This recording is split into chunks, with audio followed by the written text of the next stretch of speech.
Ada banyak orang yang jatuh bangkrut, mengalami masalah di dalam hidupnya, bahkan keluarganya berantakan. Bahkan juga ada orang-orang yang bercerai hanya karena masalah yang sama, yaitu memberi hutang kepada orang yang tidak tepat. Dan orang-orang yang diberi hutang itu ternyata tidak pernah membayar hutangnya. Kita harus memberikan pertolongan dan mengasihi orang lain dengan cara yang bijaksana. Jangan pernah memberi hutang kepada orang lain melebihi apa yang dapat kita tanggung. Berhati-hatilah kita di dalam memberi hutang, apalagi kalau kita menjadi penanggung hutang. Banyak orang yang mengalami kehancuran di dalam hidupnya hanya karena mereka menjadi penanggung hutang. Misalnya ada orang yang mengambil hutang bank dengan meminjam surat rumah kita atau dengan memakai nama kita. Karena Alkitab sudah berkata di dalam Amsal 22 ayat 6 berkata, "Jangan engkau termasuk orang yang membuat persetujuan dan yang menjadi penanggung hutang." Kalau Alkitab sudah memperingatkan, jangan pernah menjadi penanggung hutang, maka jangan pernah kita mencoba-coba untuk melakukannya. Ada orang-orang yang berkata tidak apa-apa menjadi penanggung hutang orang lain karena kita mengasihi, kita harus menolong orang lain. Tuhan yang akan menolong kita dan memberkati kita. Ini adalah perkataan yang salah. Kalau Tuhan sudah berkata jangan lakukan, kalau kita melakukan berarti kita merasa lebih pintar dari Tuhan. Kalau Tuhan sudah berkata jangan, berarti jangan lakukan. Kalau kita mentaati firman Tuhan, maka kita pasti selamat. Kita harus mengasihi orang lain, kita harus memberikan pertolongan, tetapi jangan pernah mengambil posisi Tuhan menjadi juru selamat bagi orang lain. Kita di dalam mengasihi orang lain tetap harus mengerti hukum Tuhan dan jangan melanggarnya. Seorang teman bercerita kepada saya bagaimana mereka dulu harus terusir dari rumahnya karena orang tuanya meminjamkan surat rumah kepada sahabat baik mereka. Sahabatnya akan mengambil hutang ke bank dan dia berjanji akan segera melunasi hutang-hutangnya. Tetapi tanpa sepengetahuan mereka, suatu saat pihak bank menyita rumahnya dan mengusir mereka keluar dari rumah mereka sendiri. Ternyata sahabat mereka tidak pernah membayar tagihan kepada bank. Bahkan sahabat yang mereka percayai itu sudah kabur dan mereka tidak tahu kemana harus mencari dia. Mereka menolong temannya dengan maksud baik. Mereka menolong temannya dengan tulus, dengan kasih. Tetapi di dalam hidup kita, mengasihi tanpa mengerti firman Tuhan, kita bisa jatuh. Bahkan ada seseorang yang akhirnya diceraikan oleh suaminya karena suaminya sudah tidak tahan dan tidak kuat untuk membayar hutang-hutang bank yang dia tidak pernah buat. Suatu saat istrinya bersedia menjadi penanggung hutang bagi temannya yang meminjam ke bank 250 juta memakai nama istrinya. Dan ternyata sahabat yang ditolongnya telah kabur dan tidak pernah membayar hutangnya kepada bank.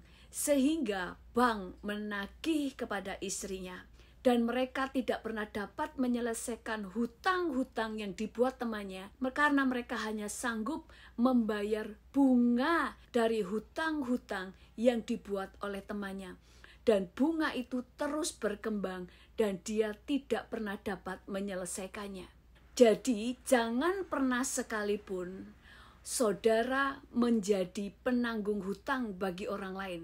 Sekalipun orang tersebut adalah sahabat baik, bahkan saudara sekalipun, karena Tuhan sudah melarangnya.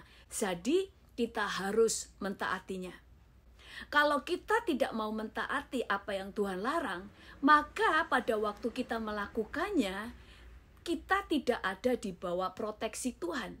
Karena kita tidak ada di dalam ketaatan. Dan bagaimana kalau kita tidak menjadi penanggung hutang orang lain, tetapi kita hanya memberikan hutang dari uang kita sendiri kepada orang lain? Sebelum kita memberi hutang kepada orang lain, saudara harus belajar prinsip-prinsip berikut ini. Yang pertama adalah, dalam kita memberi hutang, saudara harus siap kalau hutang itu tidak dibayar. Karena 80% orang yang berhutang, mereka tidak akan membayar. Apalagi kalau jumlahnya terlalu besar. Jadi, kalau saudara memberi hutang, berikanlah hutang dengan nilai yang saudara sanggup menanggung apabila hutang itu tidak dibayar. Yaitu kalau orang itu tidak membayar, tidak akan membuat keuangan saudara berantakan. Yang kedua yang saudara harus tahu adalah tidak semua uang yang saudara terima dari gaji saudara adalah uang saudara. Sehingga saudara harus berhati-hati di dalam memberikan hutang. Pada saat saudara menerima gaji, pasti ada banyak bil yang harus saudara bayar. Contohnya, saudara harus membayar listrik, saudara harus membayar uang sekolah anak-anak saudara. Saudara harus membayar cicilan rumah, saudara harus membayar cicilan mobil, saudara harus membayar pembantu, saudara harus membayar air, saudara harus membayar internet, saudara harus membayar tagihan telepon saudara. Bahkan mungkin saudara harus membayar asuransi kesehatan saudara. Dan semua bil ini harus saudara bayar. Jadi, pada waktu saudara menerima gaji, semua uang untuk membayar bil bukan uang saudara. Sehingga saudara tidak punya hak untuk memakai uang ini untuk dipinjamkan kepada orang lain yang mau berhutang kepada saudara. Karena uang ini bukan milik saudara. Pada waktu saudara menunda untuk membayar setiap bil yang saudara terima, artinya saudara sedang berhutang kepada mereka, bahkan saudara sedang menahan apa yang menjadi hak orang lain. Karena kita berdosa kalau kita menahan gaji orang lain, hanya karena kita memakai uang tersebut untuk memberi hutang kepada orang lain. Dan yang ketiga adalah ada uang keluarga. Kalau saudara sudah menikah, tidak semua uang adalah uang saudara karena ada uang keluarga. Uang keluarga bukan uang pribadi saudara.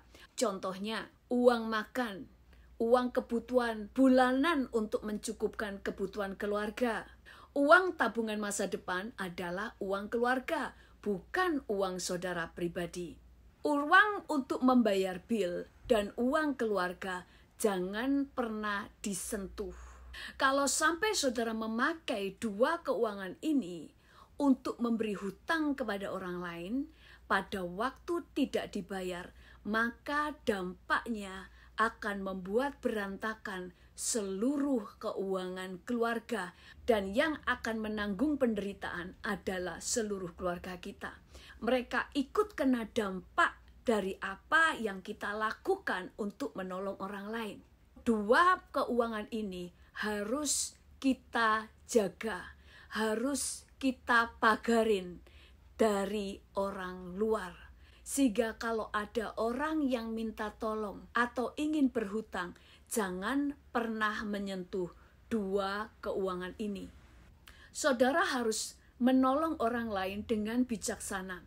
Jangan sampai persoalan orang lain akhirnya berpindah menjadi persoalan keluarga kita. Yang benar-benar uang saudara adalah uang jajan saudara.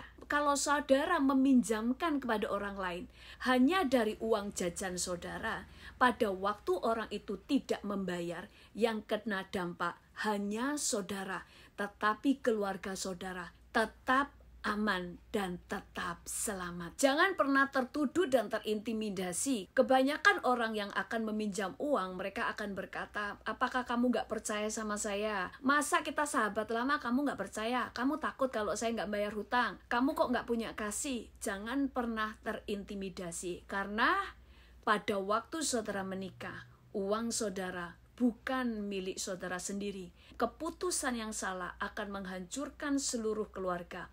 Jadi sekali lagi, kita harus mengasihi orang lain tapi dengan bijaksana. Kita harus menolong orang lain, tapi jangan pernah menjadi juru selamat bagi orang lain. Saudara bisa menolong orang lain, tetapi tetap utamakan keselamatan keluarga saudara. Karena keluarga saudaralah yang menjadi tanggung jawab utama saudara di hadapan Tuhan. Tuhan Yesus memberkati.